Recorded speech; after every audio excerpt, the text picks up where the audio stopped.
Hello, my name is Benjamin Hart. I'm an American attorney and the Managing Director of Integrity Legal here in Bangkok, Thailand.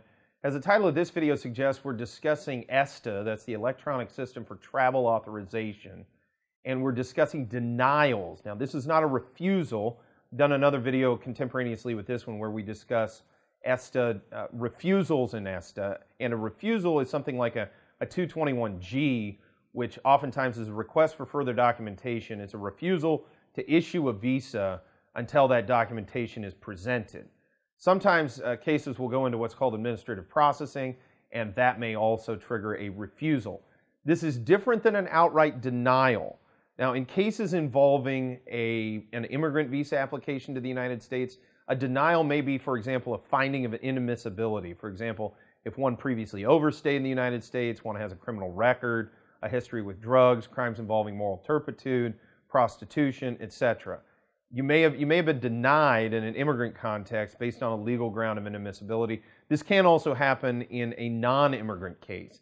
In most of the non-immigrant cases, though, we see where ESTA, re-entry could pose a problem, is where somebody actually applies for a proper tourist visa.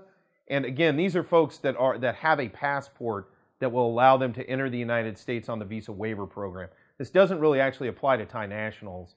We're based here in Bangkok. We don't really see this from Thais very often because they're not part of the waiver program. But we oftentimes get clients that are third country nationals that do have to deal with the waiver program or ESTA, and they will have this issue where a prior tourist visa will have been denied.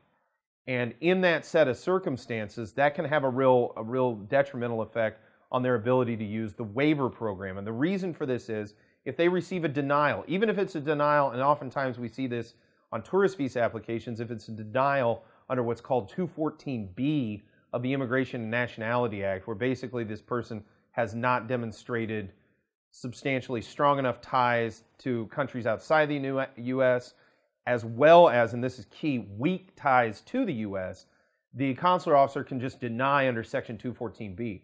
If that happens, it's not going to be possible to enter the USA using the ESTA system. And the reason for this is, the reasoning behind this is, U.S. Customs and Border Protection, which runs ESTA, is not going to countermand a finding by the Department of State, by an embassy or consulate and a consular officer, that person needs to be denied entry to the U.S. So once you get denied for a visa, it's effectively not possible to then use ESTA unless you go ahead and well, actually no, because they just ask about denial. And if you've been denied for a prior visa, they're not going to let you enter under the ESTA system. So need to be really careful if you're applying for a non-immigrant visa or an immigrant visa for that matter, and it might be possible you're going to get denied because you may end up precluding yourself from being able to enter the country under the ESTA system in the future.